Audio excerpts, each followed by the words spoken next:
Hey guys, welcome to Zick Outdoors. This is Cooper. We're headed down to Missouri today, about a 6-hour drive. Headed to the Current River, National Scenic Riverway. My plan is to float and camp for 3 nights, 4 days. Gonna try to do some trout fishing, cook some good meals, and just have a good time.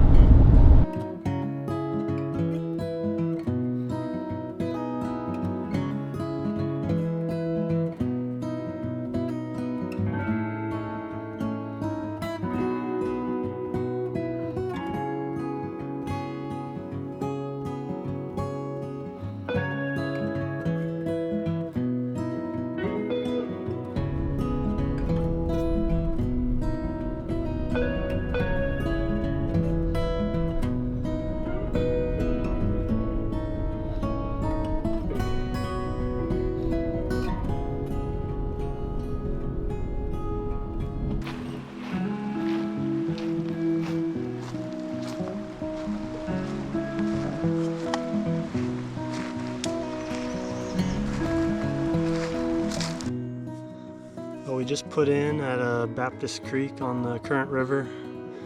We're gonna do probably 4-mile float tonight, find a sandbar, kind of set up camp and do some fishing.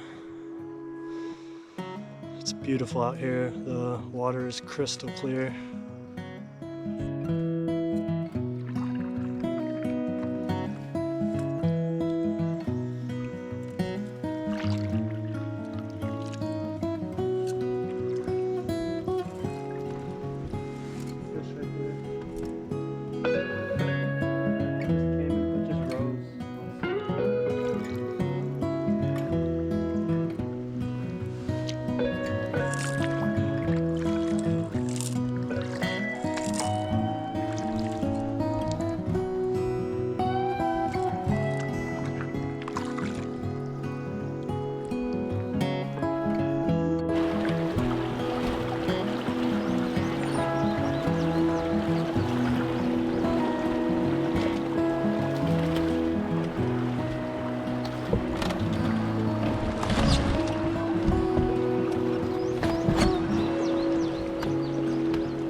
This first stretch of river was narrow and winding and had lots of down trees and obstacles, so we had to carry over or get out and line around, so progress was slow.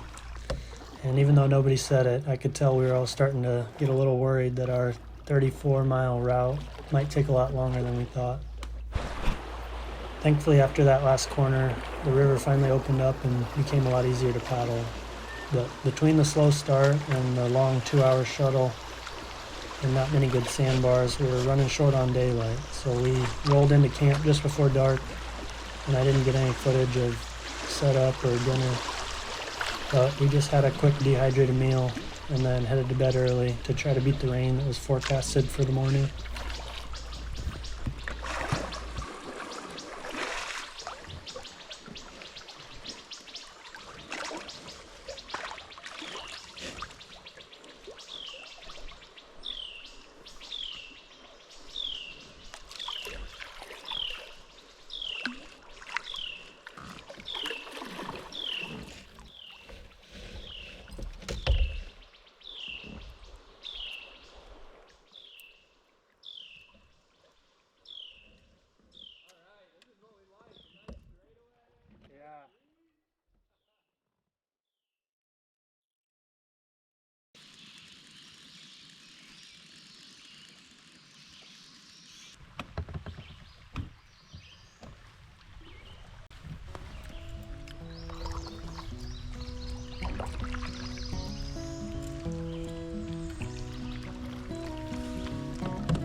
portage at Cedar Grove.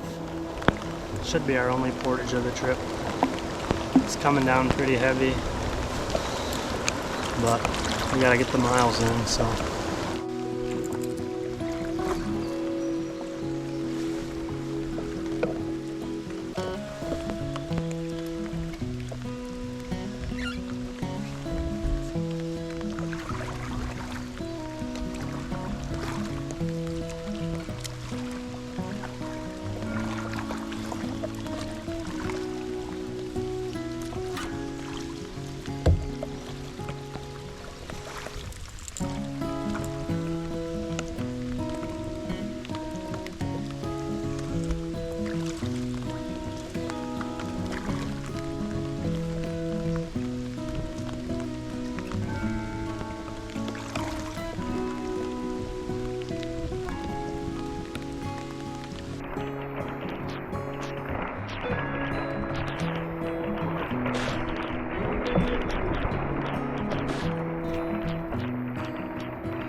Wow, that water is cold.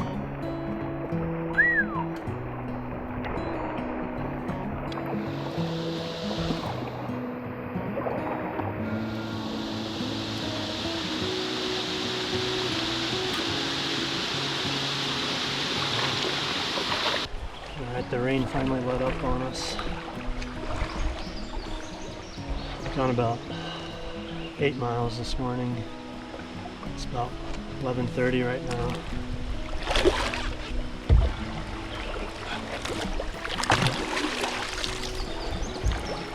It pretty much rained on us for 3 hours. It's pretty steady.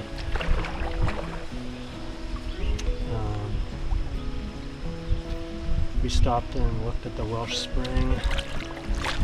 Done a little bit of fishing here and there with the rain. Haven't done a ton, but it's beautiful out here.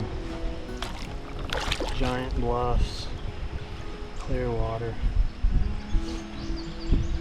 It's awesome. Haven't been able to use the big camera just because of the water and the rain, but hopefully the GoPro footage will do it justice. It's hard to tell on the little screen, but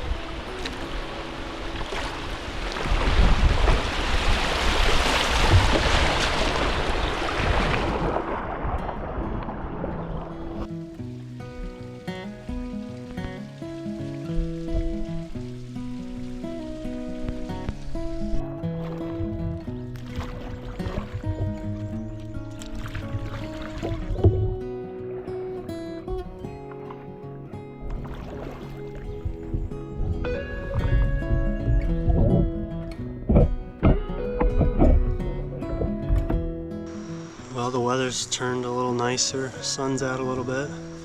We stopped for lunch at Acres Ferry. Now we're back on the river. Gonna try to find camp early today, set up and just kind of hang out, chillax. Do a little fishing from camp probably, and then maybe go see Cave Spring too.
Oh my gosh. What a day.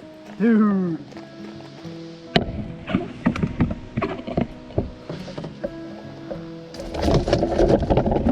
Bro.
Due to the heavy rain through most of the morning, which kept us from fishing, day 2 became all about covering ground. So we just put our heads down and kept paddling. We covered about 16 miles over the course of 8 hours. And once again, finding a good place to camp proved harder than we expected. The banks were rocky, and the few sandbars we did pass were either too small or already underwater due to all the rain. Luckily, I spotted a cairn on a small rocky bank, and behind it, tucked beneath an overhanging tree, was a hidden sandbar, just big enough to work. It was an oasis among the otherwise rugged shoreline, and we took it. We got to work setting up camp right away, and just as we finished getting the rain fly up, another storm rolled through. We sat under the tarp listening to the rain while we prepared ground beef tacos for dinner. After eating, Logan and I decided to try our luck fishing the riffle across the other side of the river.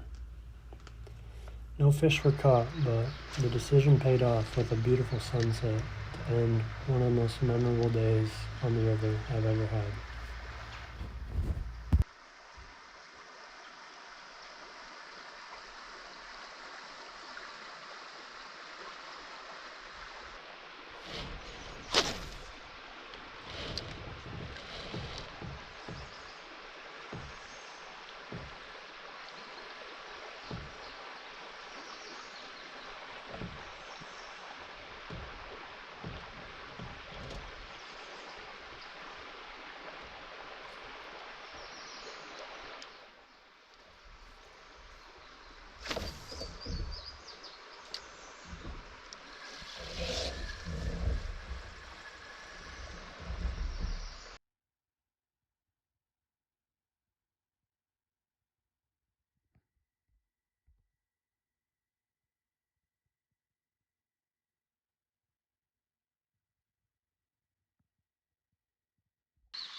keeper.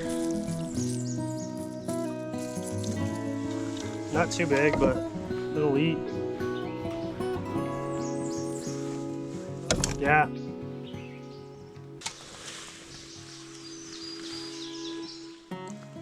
Beautiful rainbow.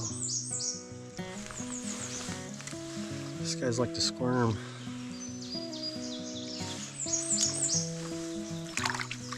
It's gonna taste great in the pan. Just stopped for some lunch at a pull-tight campground. We're headed to Round Spring now, about 9 or 10 miles to go. We'll camp out there for the night and then head out early in the morning.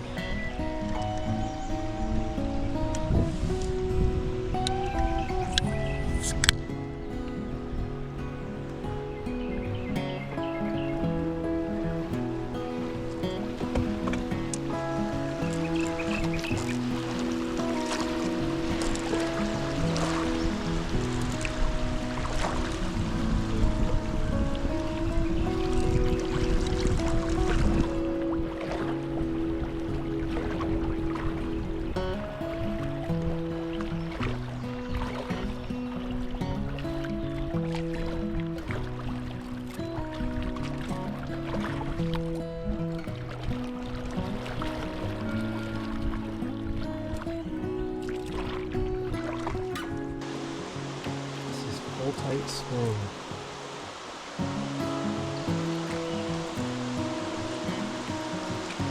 You feel the cold air coming off the water.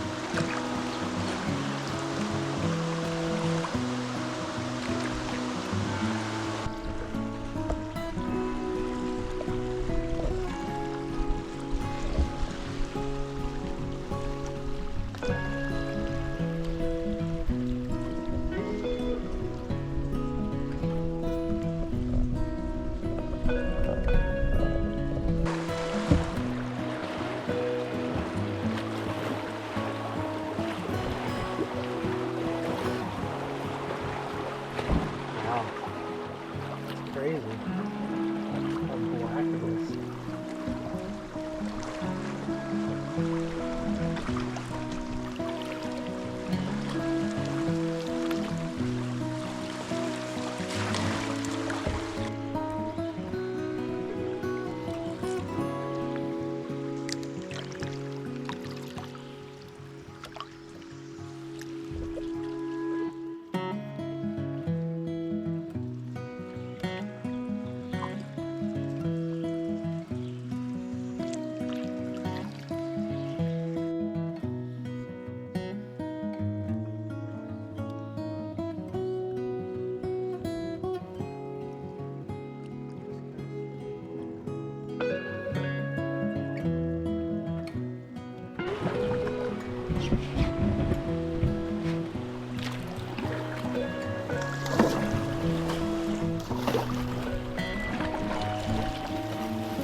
Today was a much different experience than the previous 2 days.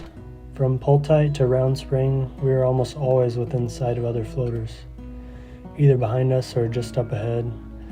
It was a far departure from the remote wilderness feel of our first 2 days, when we had only seen one other boat. We didn't do much fishing on this stretch. Between the crowds and the need to cover some distance, our focus was on making it to Round Spring in time for the 2-hour car shuttle back to the put-in. That night, we stayed at Round Spring Campground. It had lots of amenities, but if I had the choice, I'd rather stay away from designated campgrounds when possible. After the shuttle, we had just enough time to shower, cook up the rainbow trout we had caught, and then headed to bed. Logan had to head home early that Sunday morning, but Haley and I planned to stick around for one more night, dispersed camping somewhere in Mark Twain National Forest. This is the breakfast that we had every morning of the trip. Some oatmeal with protein and freeze-dried berries, along with some instant coffee. Our plan for the day was to stop at a few nearby points of interest in the morning, First of which was a short hike to Round Spring from our campsite. Then we stopped off at the Devil's Well, which is an open cavity looking down into an underground lake. And the pictures and video just don't do this one justice. Then we headed north to the town of Salem to get some lunch and cell service so we could come up with a plan for where to go that evening.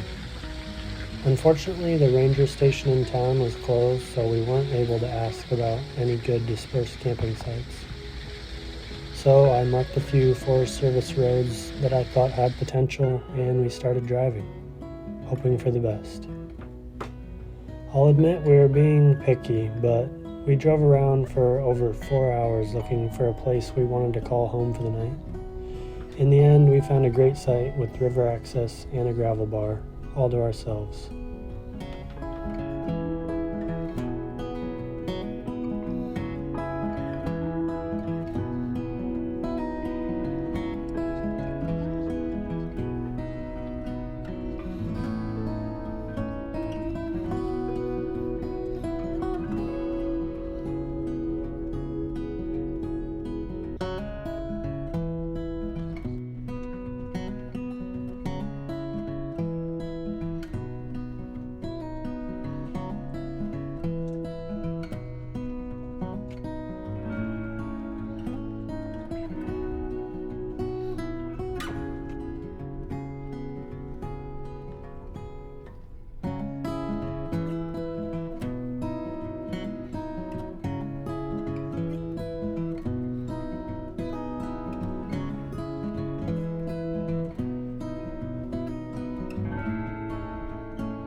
Here's camp for night 4.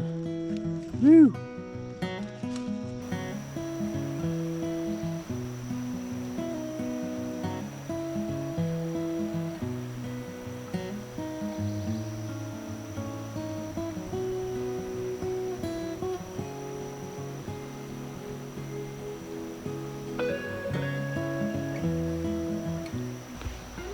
We set up camp on the gravel bar and then had a few hours to spend hanging out.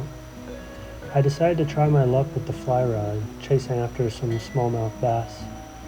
I had a few swipe at my fly, but ended up only catching a few beautiful little pumpkin seed sunfish.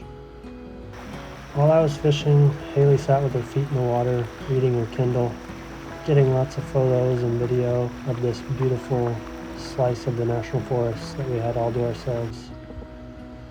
After a few hours, I took a little dip to cool off and then got to work on the fire, which was the first one we were able to start on this trip due to all the rain.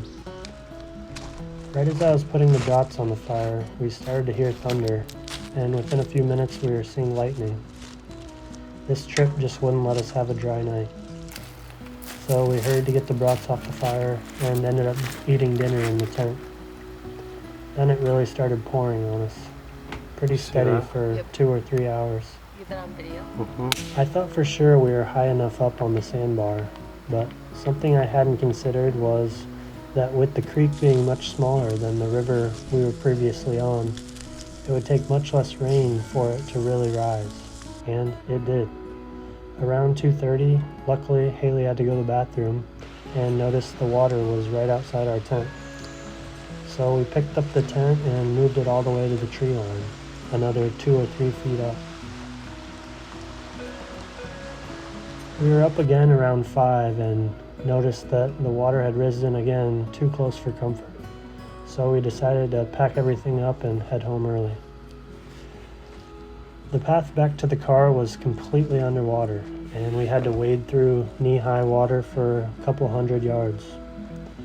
In the end, though, we made it to the car safely, and it was just a cherry on top for a very eventful rainy trip.